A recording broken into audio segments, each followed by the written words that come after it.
Alright guys, so I'm back with you. I'm actually still hunting down here in Florida. I wanted to come back and do a saddle review now that I've hunted in it for the last 5 to 6 days. I guess 6 days. So I have spent at least 10 hours a day in it. Um, most days have been more like 12. And there's a couple of things that I want to talk about now. So in the prior video, I was giving a lot of praise to it. And in a perfect situation, I think that it's still a useful tool. But one thing I want to let all you guys that are saddle hunters, hey, keep doing it, get after it. If you enjoy it, keep doing it. But what I'm talking to is the guys that haven't went out and got one yet.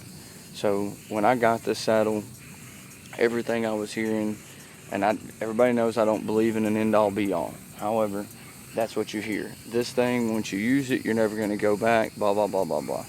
So let me just tell you first of all, this thing is a replacement for a lock-on. It's not a replacement for a climber. Now, in certain situations, like the one that I'm in here in Florida, this pine tree is too big for a climber. So I would have had to use a saddle or a lock-on. So in this scenario, this thing is perfect. But there's a couple of issues with it. So every review you see talking about these Hawk saddles, it's always good reviews. And I'm not trying to badmouth somebody's product, but let's be real. So we're going to start number one. If you watch very many of these, we're going to start right there. Can you see that? Let me zoom in. So after a week of hunting, there's already some separation happening. So is that a huge deal? No. Is it going to cause me to take it out of commission? Absolutely. When I get back from Florida, it's coming out of commission just because of that, because you got to trust your equipment. And if it's starting to separate there, I don't even want to know. I don't know a lot about ropes, but I can tell you if it's separating on the outside, it makes me nervous, makes me think it's going to separate on the inside. So that's number one. Number two, the comfort of the saddle. So you'll see videos, if you haven't watched any, you'll see some, and they're talking about where this guy needs to be. I'm not going to go by all the names of it, because if you don't have a saddle, you don't know the name of it either, so I don't really care. All right, so you can see that my Prescott's knot, which is just your triple wrapped, stuck back through knot that automatically, not that automatically, but that comes with the saddle. It's great, holds good. I'm not even using the little, I don't know, rope slide pulley thingy. I don't even use it. And coming up and down the tree, I use the same setup. I don't use the other rope either. But everybody tells you that you want this thing from chin to forehead high. Well, all right. So now we get into the nitty gritty. On a small tree, that is absolutely correct. And I'm not saying that it doesn't work. On a bigger tree, I started out with it higher. And the reason being is, if I want to sit down in this, I'm sitting extremely low. And as you can tell, my knot is almost to the top of my rope. I don't know why, it just makes me uncomfortable. It is what it is. If you're going to reach up and grab a hold of it to adjust yourself, you have to grab that knot, or you have to grab this slack line here. The problem with grabbing the knot is, in case you don't know how those work, they're made so that you can slide them up and down. So that's number one thing that I'm not a huge fan of. Number two, I do not care. I guess you could call it a plus. There are a lot of adjustments on a saddle, no doubt. But check this out. So when you get in a tree, start with these things tight. And the reason for that is you can always loosen them up and adjust this throughout the day.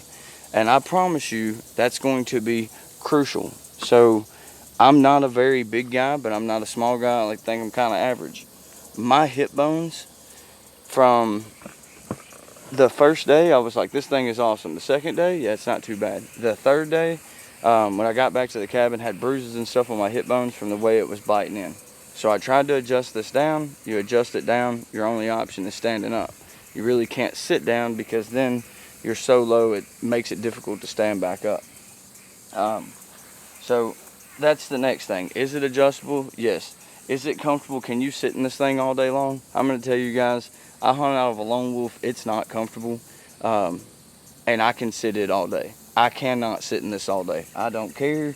It's miserable.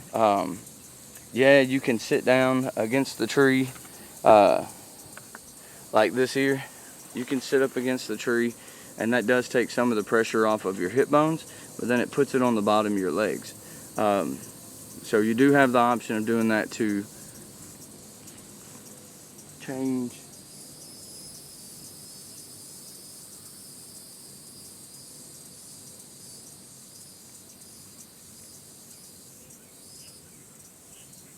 I'm sorry. There was something in my camera that really looked like a deer, scared me. I was like, no, here I am doing a review and there's a deer in the background. So the adjustability of the leg straps does make it where you can change the pressure points that you're dealing with while you're in the stand. For a lack of a better term, your hot spots. So the places that you're gonna get the pressure and you're gonna start taking some tone on. The next thing I'm gonna talk about, if this was a small tree, obviously it's not a small tree, it's a big pine, right? But if it was a small tree, you'd have the options of kind of straddling it like this. But with it being a bigger tree, I can't. So what is comfortable is this. So if you buy a saddle and you know that the area that you're hunting has big timber, go ahead before you do anything and go get you some promotion pads. Go get you some knee pads. You're gonna need them, I promise you. My knees are beat up, my hips are beat up. It's just pretty rough. I don't know how else to explain it. Am I gonna get rid of the saddle? No, I'll keep it for the mere fact of there are gonna be times where, you know, I'm gonna do a half a day sit over a bedding area or something like that where it's really thick and I don't have the option to use my climber, so I'll keep it. And I think for that, it's great. But I think for people saying that you can take one of these Hawk saddles out and sit in it for 12 or 14 hours, I don't know how, because I have made every adjustment I can since I've been out here. I've tried one sticking. I've tried just using the Helium steps going up. I think using the full set of 20-inch Helium sticks with 1/8 on each one of them is probably the most comfortable and easiest. You don't have stuff hanging everywhere that gets tangled up that's 4 foot long. So as you can tell, I'm not low to the ground. I'm probably 25 foot up, maybe even closer to 30, and that's using 4 sticks. And actually right now I don't have any 8ers on, but I kind of do a pull up with them and pull myself up. So the next thing I was going to talk about is what I have found out is the best way to set up while I'm in the tree. So always tie back off. So even though your knot's here, it's a second safety. Just go ahead, tie off here just in case your Prescott knot was to come loose or slide on you a little bit, doing that, pulling up and down. So the way that I set up whenever I'm at a tree now, and again, this is after 6 days of playing with this stuff, messing with it, trying to actually figure out if I like it, if I don't like it, the pros of it, the cons of it, that kind of stuff. So you're going to want to mount your bow on the left-hand side of your tree. So the reason that I'm mounting my bow on the left-hand side of my tree is for nothing more than it's right here in front of me. So that is a huge plus about this. Instead of having, like if you hunt public land, you're not supposed to use twist ends. So I could use my strap. I have a twist end in right now because I'm on private, but if you was on public land, they're like duck straps. That's what I use. It's a strap that goes around the tree and it's got like 4 different hooks on it. This is super beneficial using the saddle because your bow's right in front of you instead of right behind you. So what I want to go over with y'all is some shots. So I see a lot of people doing this. I did it in my last video, but let's actually talk about shooting. So if that deer, we're going to use the tree as a 12 o'clock, right? So if I pull back from the 11 o'clock to the 6 o'clock, super easy shot. This is the way that I found it to be easiest. Instead of rotating to my right, even if the deer, so say the deer is from my, I guess it'll be like my 4 o'clock to my 6 o'clock, or even my 3 o'clock to my 6 o'clock. You want to get in this thing, you want to make sure you're comfortable, but this, I have found out, is the best way. So like this, I can still get tucked in, I can still shoot. I can shoot that 3, to the 6 around this direction. So what got me the other day, so if y'all follow us on Facebook, you'll see that I missed an opportunity at a really nice 8-point. It turns out it ended up being the only deer that I have seen from a tree in the last 6 days. So the deer came from what would be like your 1 o'clock, and he came slipping up this embankment that's on this other side. So where I made the mistake was I did this. So by the time I was gonna have a shot at that deer, he was over at probably the 4 o'clock. So just being used to hunting out of a climber and stuff, my automatic go-to was to try to spin around like this and make this shot. And let me just tell you, as you can tell by the difficulties, that is a terrible decision. So talking about your 12 o'clock shots, the plus side is if you have a platform, you can get around the tree this way, you can still make those 12 o'clock shots. So can you shoot 360? Absolutely. Are you gonna have to do a lot of movement to do it? Absolutely. So, as I said, hang my bow kind of front facing on my left hand side. As of right now, I have my camera arm. I did it the same way I do it out of a climber. It's a little higher than out of a climber, and the only reason is because I'm traditionally standing up, and then when I'm not standing up in the saddle, I'm doing this, right? So it's like that 3/4 stand. So this makes it where I can see my viewfinder on my camera easy. So that's a plus. The last thing that I'm gonna mention is the way where I have my bag at. So I put my bag over on the right hand side. The main reason for this is it's hidden from the direction that I actually figured the deer would come from. I've got it about the same height as my camera arm, which is about that belly button to chest high. So that seems to really help. I know my brother was watching a video and was talking about a lot of guys set their camera arm up on their right hand side. I would assume, I haven't watched the video, but I would assume that's so they can reach over and grab it with their right hand while they're moving around with their left. And my opinion on that is just going to be based on how you're set up, so you know where the deer's coming from. Because in my opinion, I'm usually always going to set up where these deer hopefully are going to come from back here. If I don't, then I'm going to do it where hopefully they're coming right over here so I can hide behind the tree. And I think in both of those scenarios, I'm going to want my camera arm on my left. The reason for that, it's out of the way of my shot.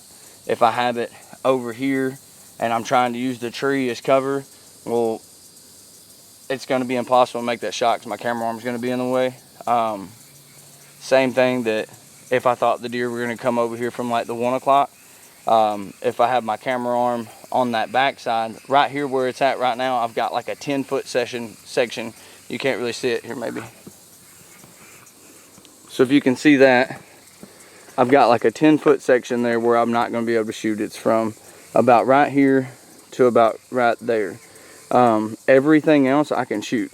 And that's with the camera on this side, because what I would do is rotate everything around to where it's like that. And at that time, the camera arm is folded back on itself.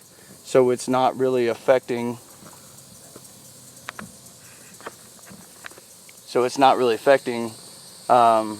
my shots. So I think that's the best place to set up a camera arm for you guys that are doing self-filming. Just kind of looking this thing over. I guess this kind of sketches me out a little bit too. I don't know if you can see that. Let's see. I've got some fraying going on there on, I think they call this the bridge. So that's kind of worrisome as well. I don't know.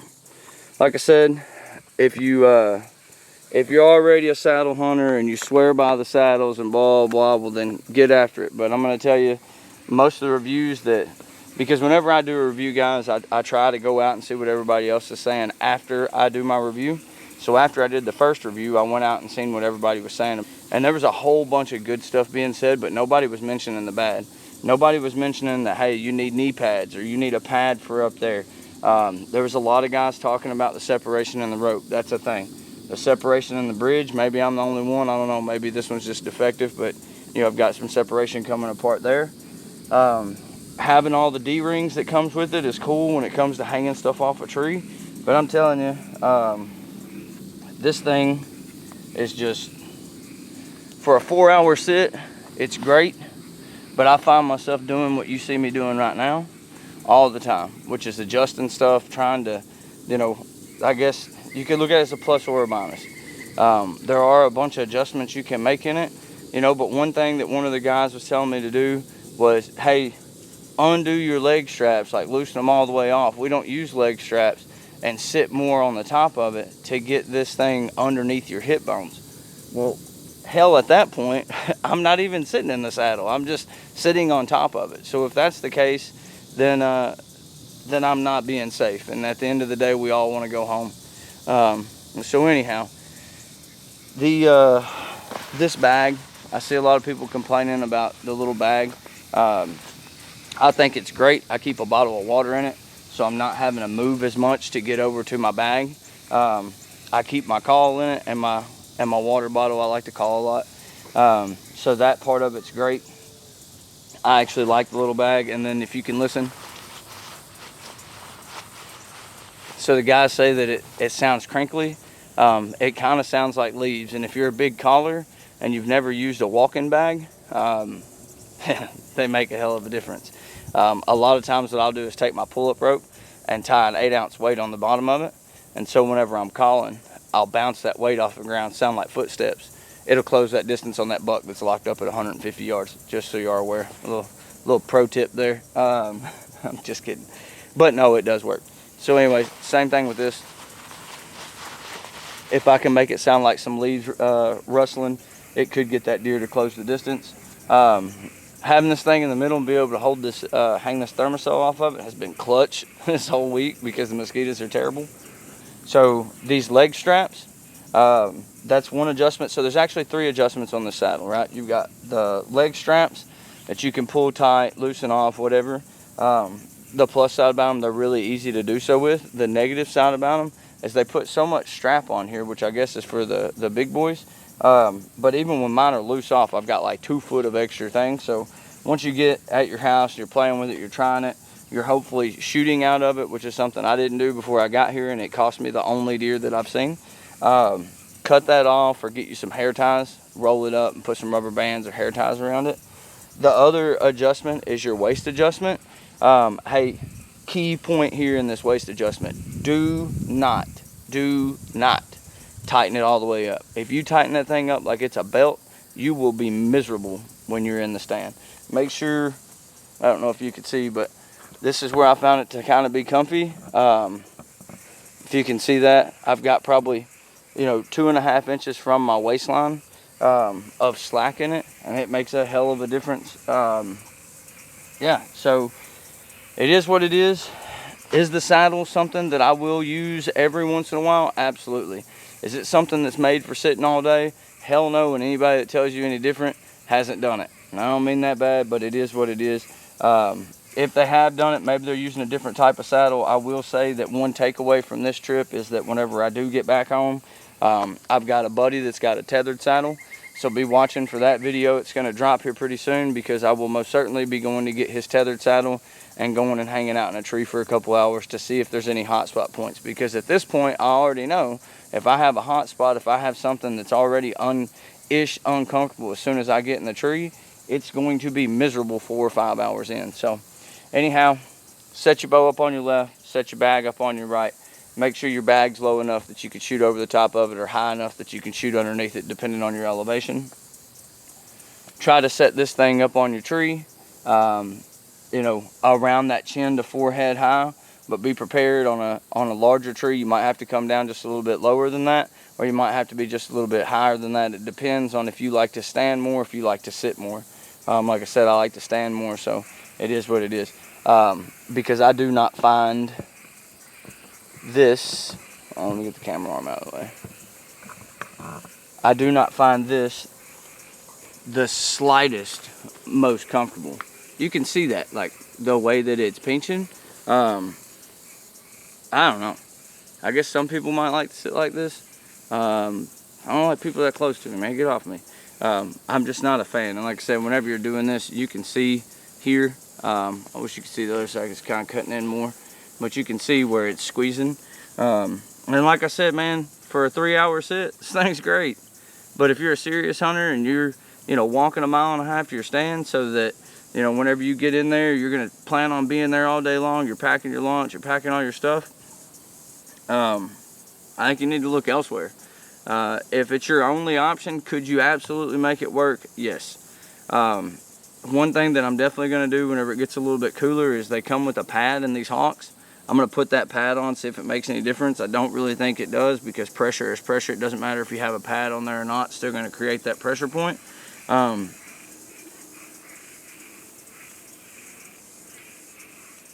But I am going to try that. So once I do, then I'll drop it in the comments and let y'all know. But it is what it is. You can, I guess there you can kind of see where this thing hits you. So one thing that I did was, you can loosen the legs off a little bit and get further down into the saddle. It'll take the pressure off up here and down here. It basically doesn't take the pressure off, it just moves the pressure is all it does. So whenever you see some of these videos and these guys are like, oh yeah, to relieve the pressure, there's so many adjustments, you can just do this. Hey man, I'm not saying that that's not an option, but you're not relieving anything. You're just changing where that pressure's at. So anyhow, you'll be back to the original place where you had the pressure earlier. So I think that's all I got today for the saddle. If you get one of these Hawk saddles, make sure every time you climb a tree, check your ropes. Obviously, this bridge thing's actually kind of wearing me now, because I didn't notice it until I got ready to do this video. But check your ropes. I seen a guy that put tape on his. I'm not telling you not to do that, but I am going to tell you to kind of watch that. And the only reason is because if you tape it, you really can't see what's happening underneath it. So if you're starting to get some separation, you won't know until it's too late. Actually, before I leave, I was going to show you all this. So when it comes to climbing in and out of a tree, if any of y'all are like me, I use a pull-up rope for everything. These D-rings, clutch. So let me just show you. I'm going to leave my arrow on there. So the way that I get in and out of a tree now, using this saddle, is just like that. So, hang on. It's just like that. You've got this D-loop, you can hook it on that extra little piece, and you can hang your bow from it. I will say that's pretty cool. I didn't watch that anywhere. I was just trying to figure out how I was going to get everything in the tree at one time, so I didn't have to go up and down 5 times. And that was pretty clutch. So that's another little just tip or tactic, I guess you can say, for you to try or what have you whenever you're using your saddle. So like I said, guys, I'm not beating up the dudes that are saddle hunters. Don't think that's what I'm doing. I'm giving an honest review to the guys that are on the fence about getting one. If you're going to get one, you're going to get it just as a tool in your toolbox to use when you have to. Go get one. Absolutely, I think that it'll be fine for that. Especially, like I said, if it's one of those bedding area hunts where you're just moving in there those last couple hours of the daylight trying to get deer to come back in the bedding area, or first thing in the morning, before work, you get to go out for a couple, 2 or 3 hours. I don't get that, but some people do. If you're going to be in there 4 hours or less, I think that, is it going to be comfortable? No, but can you fight through it? Absolutely. If you're going to be in there over 4 hours, look elsewhere. So until next time, guys, I'm going to get down. I'm actually fixing to go try to do some spot and stalking and see how that goes. So yeah, don't forget to like and subscribe, and we'll see you guys later this week. Good hunting.